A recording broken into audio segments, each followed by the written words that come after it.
Hello friends, ಎಲ್ಲರೂ video ಸ್ವಾಗತ. ನಾನು ಇವತ್ತು ಬಹಳ ಇಂಪಾರ್ಟೆಂಟ್ ಇರುವಂಥ ಮಾಹಿತಿನ ಹೇಳ್ತಾ ಇದ್ದೀನಿ. ಅದು ಪ್ರಜಾವಾಣಿ ನ್ಯೂಸ್ ಪೇಪರ್ನ ಯಾವ ರೀತಿ ನೀವು ಓದಬೇಕು ಕಾಂಪಿಟೇಟಿವ್ ಎಕ್ಸಾಮ್ಗೆ, ಅದನ್ನು ನಾನು ಇಲ್ಲಿ ಇಂಪಾರ್ಟೆಂಟಾಗಿ ಹೇಳ್ತಾ ಇದ್ದೀನಿ. ನಾನು ಈ ಹಿಂದೆ ಕೂಡ ಒಂದಿಷ್ಟು ವಿಡಿಯೋನು ಇದ್ರ ಬಗ್ಗೆ ಮಾಡಿದ್ದೆ, ಬಟ್ ಅದರ ಕಂಪ್ಲೀಟ್ ನ್ಯೂಸ್ ಪೇಪರ್ ಮಾಡಿದ್ದಿಲ್ಲ. ಹಾಗಾಗಿ ಇವತ್ತು ನಾನು ಮಾಡ್ತಾಯಿದ್ದೀನಿ. ಓಕೆ, ಇಲ್ಲಿ ರಾಜಕೀಯದು ನಮಗೇನು ಸಂಬಂಧ, ಈ ಕಾಯಕ ಪ್ರಶಸ್ತಿ ಅಂತೇನಿದೆ ನೋಡಿ, ಅದ್ರ ಬಗ್ಗೆ ಕೂಡ ನೀವು ಓದಬೇಕಾಗತ್ತೆ. ಯಾಕಂದರೆ ಇದು ಕೂಡ ನೋಡಿ ಸಾಂಸ್ಕೃತಿಕ ಸಾಹಿತ್ಯಿಕತೆ ಅಂದರೆ ಆರ್ಟ್ ಆ್ಯಂಡ್ ಕಲ್ಚರ್ ಅನ್ನೋ ಸಬ್ಜೆಕ್ಟ್ ಬರುತ್ತೆ KS ಮೇನ್ಸಲ್ಲಿ. ಅಲ್ಲಿ ಕೂಡ ಹೆಲ್ಪ್ ಆಗುವಂಥ ಒಂದು ಚಾನ್ಸ್ ಅಂದರೆ ಕಾಯಕ ಪ್ರಶಸ್ತಿಗಳು. ಆ್ಯಕ್ಚುಲಿ ಇದೇ ಪ್ರಶಸ್ತಿ ಅಂತ ಕೇಳೋದಲ್ಲ, ಅನುದಾನದ ಕೊರತೆ ಸೊರಗಿದ ಅಕಾಡೆಮಿಗಳು ಅಂತ. ಅಂದರೆ ಈಗ ಏನು ಜನಪದ ಕಲೆಗೆ ಕೊಡುವಂಥ ಪ್ರಶಸ್ತಿಗಳು ಈ ಥರ ಬರುತ್ತೆ ನೋಡಿ, ಹಾಗಾಗಿ ಅದನ್ನು ಕೂಡ ಓದಬೇಕಾಗುತ್ತೆ. ಇನ್ನು ಬಹಳ ಇಂಪಾರ್ಟೆಂಟ್ ಅಂದರೆ ಈ ಥರ ಬಂದಿರುತ್ತೆ ನೋಡಿ.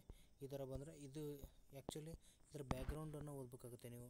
ತಾಜ್ ಮಹಲ್ ಯಾವ ನದಿಯ ಒಂದು ಇದರಲ್ಲಿ ಬರುತ್ತೆ, ಯಾವುದು ಆಗ್ರಾ ಯಾವ ಒಂದು ಸ್ಟೇಟಲ್ಲಿ ಬರುತ್ತೆ, ಈ ಥರ ಎಲ್ಲ ನೀವು ಪಾಯಿಂಟ್ಸ್ನ ಮಾಡ್ಕೊತಿರ್ಬೇಕು.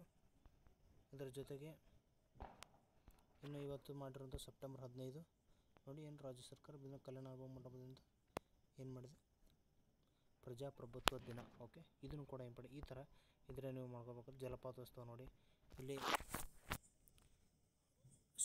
ನೋಡಿ ಗಗನಚುಕ್ಕಿ ಭರಚುಕ್ಕಿ. ಓಕೆ, ಜಲಪಾತ ಶಿವನ ಸಮುದ್ರ ಇಲ್ಲಿ ಬರುತ್ತೆ, ಮಂಡ್ಯದಲ್ಲಿ ಬರುತ್ತೆ. ಓಕೆ, ಈ ಥರ ನೀವು ಇಂಪಾರ್ಟೆಂಟ್ ಪಾಯಿಂಟ್ಸ್ಗಳು ಮಾತ್ರ, ಉಳಿಕಿದೆಲ್ಲ ಜಾಸ್ತಿ ನೋಡಿ. ಇಲ್ಲಿ ಗಿನ್ ಪಿಗ್ ನೋಡಿ, ಇದು ನಿಮಗೆ ಆ್ಯಕ್ಚುಲಿ ಅಷ್ಟೊಂದು ಇಂಪಾರ್ಟೆಂಟ್, ಬಟ್ ಈ ಗಿನ್ ಪಿಗ್ ಕೊರೋನಾ ಟೈಮಲ್ಲಿ ಬಹಳ ಒಂದಿಷ್ಟು ನ್ಯೂಸಲ್ಲಿ ಇತ್ತು. ಯಾಕಂದರೆ ನೀವೇನಾದರೂ ಔಷಧಿಗಳನ್ನ ಟೆಸ್ಟ್ ಮಾಡಬೇಕಂದ್ರೆ ಈ ಗಿನ್ ಪಿಗ್ ಅನ್ನೋ ಪ್ರಾಣಿ ಮೇಲೆ ಜಾಸ್ತಿ ಮಾಡ್ತಾರೆ. ಹಾಗಾಗಿ ಈಗ ಸೈನ್ಸ್ ಟೆಕ್ನಾಲಜಿಯಲ್ಲಿ ಜಾಸ್ತಿ ಇದನ್ನು ಬಳಸ್ತಾರೆ. ಅಂದರೆ ಯಾರು ಔಷಧಿಗಳನ್ನ ತಯಾರಿಸ್ತಾರೆ ನೋಡಿ, ಆ ಕಂಪ್ನಿಗಳು ಜಾಸ್ತಿ ಈ ಗಿನ್ ಪಿಗ್ನೇ ಜಾಸ್ತಿ ಬಳಸ್ತಾರೆ. ಓಕೆ, ಇನ್ನದರ ಜೊತೆಗೆ ನೋಡಿ, ಇಲ್ಲಿ ನೋಡಿ SL ಭೈರಪ್ಪರವರಿಗೆ ಅಂದರೆ ಇತ್ತೀಚೆಗೆ SL ಭೈರಪ್ಪರು ಬಹಳ ಫೇಮಸ್ ಸಾಹಿತಿ. ಈಗ ಫೇಮಸ್ ಇರೋ ವ್ಯಕ್ತಿಗಳು ಏನಾದರೂ ಅವಾರ್ಡ್ ಸಿಕ್ಕರೆ ಮಾತ್ರ ನೀವೇನು ಮಾಡ್ಕೊಳ್ಳಿ, ಅದನ್ನು ನೀವು ನೋಟ್ ಮಾಡ್ಕೊಳ್ಳಿ. ಓಕೆ, ಇನ್ನು ರಾಜಕೀಯ ವಿಷಯಗಳು ಇವೆಲ್ಲ ಕಾಂಪಿಟೇಟಿವ್ ಏನೂ ಉಪಯೋಗ ಆಗೋದಿಲ್ಲ, ಹಾಗಾಗಿ ಅದರ ಬಗ್ಗೆ ಜಾಸ್ತಿ ತಲೆ ಕೆಡಿಸ್ಕೋಬೇಡಿ. ಇದರ ಜೊತೆಗೆ ನೋಡಿ, ಇಲ್ಲಿ ಬೆಂಗಳೂರು ನಗರದಲ್ಲಿದೆ, ಅಂದರೆ ಈ ಥರ ಒಂದು ಸಿಟಿದು. ಇದರಲ್ಲಿ ಏನಷ್ಟು ಇಂಪಾರ್ಟೆಂಟ್ ಇರೋಂಗಿಲ್ಲ, ಅಡ್ವರ್ಟೈಸ್ ಬಗ್ಗೆ ಅದೇನು ಜಾಸ್ತಿ ತಲೆ ಕೆಡಿಸ್ಕೋಬೇಡಿ. ಇಲ್ಲಿ ನೋಡಿ ಈ ಥರ ಒಂದು ನೋಡಿ, ಇಲ್ಲಿದೆ ಭಾಳ ಇಂಪಾರ್ಟೆಂಟ್ ಅಂದರೆ ನೋಡಿ, CFTS ನಿಂದ ತಂತ್ರಾಂಶ. ನಿಮಗೆ CF ಫುಲ್ ಫಾರ್ಮ್ ಏನಿದೆ ನೋಡಿ, ಇಲ್ಲಿ CF ಫಾರ್ಮ್ ICRCDR. ಓಕೆ, ಇದು ಆ್ಯಕ್ಚುಲಿ ಇಂಥ ಒಂದು ಯೋಜನೆಗಳು ನೀವು ಅಂದರೆ ಒಂದು ತಂತ್ರಾಂಶ ಟೆಕ್ನಾಲಜಿ ಇವನ್ನ ಡೈರೆಕ್ಟ್ ಕ್ವಶನ್ಗಳು ಇರ್ತವೆ. CFTSನ ಫುಲ್ ಫಾರ್ಮ್ ಏನು, ಅಥವಾ CFTS ಯಾವುದಕ್ಕೆ ಸಂಬಂಧಪಟ್ಟಿದೆ ಅಂತ ಕೇಸಲ್ಲಿ ಹೇಳಿಕೆಗಳು ಬರ್ಬೋದು, ಈ ರೀತಿ ಬರುತ್ತೆ. ಓಕೆ, ಇಂಥವುಗಳು ಇಂಪಾರ್ಟೆಂಟ್ ಆಗುತ್ತೆ. ಮತ್ತು ಹಾರ್ಟಿ ಟೂರಿಸಮ್ ಅಂದರೆ ತೋಟಗಾರಿಕೆ ಪ್ರವಾಸೋದ್ಯಮಕ್ಕೆ ಜಂಟಿ ಪ್ರಯತ್ನ ನೋಡಿ. ಹಾರ್ಟಿ ಟೂರಿಸಮ್ ಯಾವುದಕ್ಕೆ ಸಂಬಂಧಪಟ್ಟಿದೆ ಅಂದರೆ ತೋಟಗಾರಿಕೆ ಮತ್ತು ಪ್ರವಾಸೋದ್ಯಮ ಜಂಟಿ ಪ್ರಯತ್ನಗಳಿಗೆ ಸಂಬಂಧಪಟ್ಟಿದೆ. ಇದನ್ನು ಹೇಳಿಕೆಗಳು ಥರ ಕೇಳ್ಬೋದು, ಇಲ್ಲ ಡೈರೆಕ್ಟಾಗಿ ಕೂಡ ಕೇಳ್ಬೋದು. ಓಕೆ, ಅದ್ರ ಜೊತೆಗೆ ನೋಡಿ ಬಹಳ ಇಂಪಾರ್ಟೆಂಟ್ ಇದ್ದರೆ ಮಾತ್ರ ಜಾಸ್ತಿ ನೋಡಿ. ಅಭಿಮತ ಅಂತ ಒಂದು ಬರುತ್ತೆ, ಅದನ್ನು ನಾನು ಮುಂದೆ ತೋರಿಸ್ತೀನಿ. ಅದು ಕಂಪಲ್ಸರಿ ಎಡಿಟೋರಿಯಲ್ ಅಂತ ಕರೀತಾರೆ. ನೀವು ದಿ ಹಿಂದೂ ನ್ಯೂಸ್ ಪೇಪರಲ್ಲಿ, ಇನ್ನೂ ಬೇರೆ ಬೇರೆ ನ್ಯೂಸ್ ಪೇಪರಲ್ಲಿ ಅವನು ಕೂಡ ನೋಡಬೇಕಾಗುತ್ತೆ. ಆ್ಯಕ್ಚುಲಿ ಸಂಡೇ ಅದನ್ನು ಅದು ಬರದೇ ಇರ್ಬೋದು. ಓಕೆ, ಇಲ್ಲಿ ಕಾಯಕ ಅಥವಾ ನಾನು ಪ್ರಶಸ್ತಿಯನ್ನು ಹೇಳಿದೆ ನೋಡಿ, ಅದ್ರ ಬಗ್ಗೆ ಸಪ್ರೇಟಾಗಿ ಒಂದಿಷ್ಟು ಮಾಹಿತಿಗಳನ್ನ ಕೊಟ್ಟಿದ್ದಾರೆ. ಈ ರೀತಿ ಅಂದರೆ ಸಪ್ರೇಟ್ ಮಾಹಿತಿಗಳಿದ್ದರೆ ನೀವು ಇದನ್ನು ಕೂಡ ಒಳನೋಟ ಅಂತ ಬರುತ್ತೆ, ಅದನ್ನು ಕೂಡ ಓದಬೇಕು. ನೆಕ್ಸ್ಟು ಇನ್ನು ಉಳ್ಕಿದ್ದು ಯಾವುದೇ ರೀತಿ ನ್ಯೂಸ್ಗಳಿರಲಿ ಅದ್ರ ಬಗ್ಗೆ ಜಾಸ್ತಿ ನೀವು ಕರೆಂಟ್ ಅಫೇರ್ಸಲ್ಲಿ ಒಂದಿಷ್ಟು ಇಂಪಾರ್ಟೆಂಟ್ ಇರಬೇಕು, ಸ್ಟೇಟು ಈ ಥರ ನ್ಯಾಷನಲ್ಲು ಅಂಥ ನ್ಯೂಸ್ಗಳನ್ನ ನೋಡಿ. ಓಕೆ, ಈ ಈರುಳ್ಳಿ ಧಾರಣೆ ಏನು ಮುಖಾಂತರ ನೋಡಿ, ಭಾರತದ ಒಂದು ಚಿಲ್ಲರೆ ಹಣದುಬ್ಬರ ಏನಾಗಿದೆ ಹೆಚ್ಚಾಗಿದೆ, ಮತ್ತು ಭಾರತ ಹಣದುಬ್ಬರ 4 ಇದ್ದಲ್ಲಿ 3.65 ಆಗಿದೆ.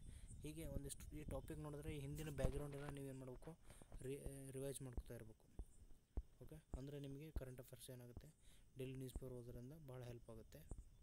ಇನ್ನು ನೋಡಿ, ಅಂತರಿಕ್ಷದ ಸುನಿತಾ ವಿಲಿಯಮ್ಸು ಮತ್ತು ಅವರು ವೋಟಿಂಗ್ ಮಾಡ್ತಾರೆ. ಈ ವೋಟಿಂಗ್ ಮಾಡೋದು ಇಂಪಾರ್ಟೆಂಟ್ ಅಲ್ಲ, ಬಟ್ ಆದರೆ ಈ ಅಂತರಿಕ್ಷದಲ್ಲಿ ಸುನಿತಾ ವಿಲಿಯಮ್ಸು ಇನ್ನೂ ಅಲ್ಲಿ ಸ್ಟಕ್ ಆಗಿದ್ದಾರೆ. ಆ ಮಾಹಿತಿಗಳು ನೀವು ಅಂದರೆ ಯಾವ ಬೋಯಿಂಗಲ್ಲಿ ಹೋದ್ರೆ ಅಥವಾ ಸ್ಟಾರ್ ಲೈನರ್ ಹೋದ್ರೆ ಆ ಥರ ಮಾಹಿತಿಗಳು ಇರಬೇಕು. ಇನ್ನು ನೆಕ್ಸ್ಟ್ ನೋಡಿ,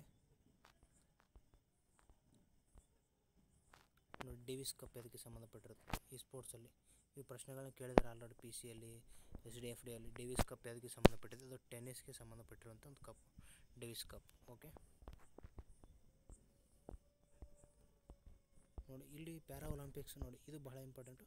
ಬಟ್ ಅದು ಇವತ್ತಿನ ನ್ಯೂಸ್ ಪೇಪರ್. ಬಟ್ ನೀವು ಯಾವುದೇ ನ್ಯೂಸ್ ಪೇಪರಲ್ಲಿ ಈ ಥರ ಇದು ಸಂಡೇ ಇರೋದ್ರಿಂದ ಇದು ಎಕ್ಸ್ಟ್ರಾ ಪೇಪರ್ ಬಂದಿದೆ. ಬಟ್ ನಾರ್ಮಲ್ ಡೇಸಲ್ಲಿ ಈ ಥರ ಬರಲ್ಲ. ಬಟ್ ಆದರೆ ಪ್ಯಾರಾ ಒಲಿಂಪಿಕ್ಸಲ್ಲಿ ಈ ಥರ ಪ್ರಶ್ನೆಗಳು ಕೇಳ್ತಾರೆ ನೋಡಿ. ಅಂದರೆ ಈಗ ಆಲ್ರೆಡಿ ನಮ್ಮ ಇಂಡಿಯಾದವರು ಪ್ಯಾರಾ ಒಲಿಂಪಿಕ್ಸಲ್ಲಿ ಬಹಳ ಒಂದು ಅದ್ಭುತ ಸಾಧನೆಗಳನ್ನ ಮಾಡಿದ್ದಾರೆ, ಅತಿ ಹೆಚ್ಚು ಪದಕಗಳನ್ನ ಗೆದ್ದಿದ್ದಾರೆ. ಹಾಗಾಗಿ ಅಲ್ಲಿ ಗೆದ್ದಿರುವಂಥ ಸಾಧಕರನ್ನ ಕೆಲವೊಂದಿಷ್ಟು ವ್ಯಕ್ತಿಗಳನ್ನ ಇಲ್ಲಿ ಮೆನ್ಷನ್ ಮಾಡಿದ್ದಾರೆ. ಬಟ್ ಈ ಥರ ಏನು ನ್ಯೂಸ್ ಇದ್ದರೆ ಡೆಫಿನೆಟ್ಲಿ ಇವಿಷ್ಟು ಸ್ಪೋರ್ಟ್ಸಲ್ಲಿ ಅಂದರೆ ಅವ್ರ ಹೆಸರು ಕೇಳಿ ಯಾವ ಸ್ಪೋರ್ಟಿಗೆ ಸಂಬಂಧಪಟ್ಟಿದ್ದು ಅಂತ ಕೇಳ್ತಾರೆ, ಹೊಂದಿಸಿ ಬರೆಯಿರಿ ಅಂತ ಕೇಳ್ತಾರೆ, ಈ ಥರ ಕೇಳ್ತಾರೆ. ಹಾಗಾಗಿ ಇವರ ಬಗ್ಗೆ ಎಲ್ಲ ಗೊತ್ತಿರಬೇಕು. ಇನ್ನು ಅದ್ರ ಜೊತೆಗೆ ನೋಡಿ, ಇದು ಬಹಳ ಇಂಪಾರ್ಟೆಂಟು. ಇವಾಗ ನಿಮಗೆ ಇವತ್ತಿನ ನ್ಯೂಸ್ ಪೇಪರ್ಲ್ಲಿ ಹೇಳ್ತೀನಿ, ಕಂಠೀರವ ಮಲಿಯಾಬಾದ್ ಕಲ್ಲಾಣೆಗಳು. ಈ ಕಲ್ಲಾಣೆಗಳು ಬರೋದು ರಾಯಚೂರಿನ ಒಂದು ಮಲ್ಲಿದಾಬಾದ್ ಅಂತ ಊರಿದೆ, ಮಲಿಯಾಬಾದ್ ಅಲ್ಲಿ ಬರುತ್ತೆ. ಆ್ಯಕ್ಚುಲಿ ಅಂದರೆ ಇವು ಆನೆಗಳು ನಿಜವಾದ ಆನೆಗಳೆಲ್ಲ ಕಲ್ಲಿನಿಂದ ಕೆತ್ತಿಸಿದಂಥ ಆನೆಗಳು.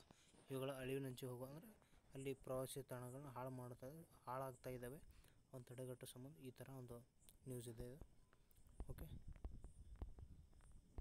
ಇನ್ನು ಇಲ್ಲಿ ನೋಡಿ, ಈ ಥರ ಏಷ್ಯನ್ ಚಾಂಪಿಯನ್ಸ್ ಟ್ರೋಫಿ ಹಾಕಿ ಇಲ್ಲಿ ಅವ್ರು ಫೈನಲ್ ಹೋದ್ರೇನಿಲ್ಲ, ಬಟ್ ಗೆದ್ದರೆ ಮಾತ್ರ ಡೆಫಿನೆಟ್ಲಿ ಈ ಥರ ಇತ್ತೀಚೆಗೆ ಯಾವ ಒಂದು ಗೆದ್ದರೆ ಯಾವ ದೇಶದಲ್ಲಿ ನಡೀತು ಈ ಥರ ಕೇಳ್ತಿರ್ತಾರೆ ಸ್ಪೋರ್ಟ್ಸ್ ನ್ಯೂಸಲ್ಲಿ. ಇನ್ನು ನೋಡಿ, ಇತ್ತೀಚೆಗೆ ಡೈಮಂಡ್ ಲೀಗಲ್ಲಿ ಚಿನ್ನದ ಪದಕ ಅಂದರೆ ತಪ್ಪಿಸಿಕೊಂಡು ಬೆಳ್ಳಿ ಪದಕ ನೀರಜ್ ಅವರು 2ನೇ ರ್ಯಾಂಕನ್ನು ಪಡೆದಿದ್ದಾರೆ. ಓಕೆ, ಇದು ಕೂಡ ನೆಕ್ಸ್ಟು ಬರೋದು. ಓಕೆ, ಇನ್ನು ಎಲ್ಲ ಅಡ್ವರ್ಟೈಸಸ್. ಇಷ್ಟು ನ್ಯೂಸ್ ಪೇಪರಲ್ಲಿ ಭಾಳ ಇಂಪಾರ್ಟೆಂಟು. ನಿಮಗೆ ಇನ್ನೊಂದು ಅಭಿಮತ ಅಂತ ಒಂದು ಸೆಕ್ಷನ್ ಬರುತ್ತೆ, ಬಟ್ ಇವತ್ತಿನ ನ್ಯೂಸ್ ಪೇಪರಲ್ಲಿ ಇಲ್ಲ, ಅದು ಸಂಡೇ ಬರೋದಿಲ್ಲ, ಸಂಡೇ ಬಿಟ್ಟು ಬೇರೆ ದಿನ ಬರುತ್ತೆ. ಓಕೆ, ಆ ಒಂದು ಅಭಿಮತ ಸೆಕ್ಷನಲ್ಲಿ ಎಡಿಟೋರಿಯಲ್ ಥರ ಬರುತ್ತೆ, ಅದು ಬಹಳ ಇಂಪಾರ್ಟೆಂಟ್ ಆಗುತ್ತೆ. ನೀವು ಇಡೀ ನ್ಯೂಸ್ ಪೇಪರ್ ಓದೋದು ಆಗದೇ ಇರದಿದ್ದರೆ ಅಟ್ಲೀಸ್ಟ್ ಅಭಿಮತನಾದರೂ ಓದಿ. Okay, thank you.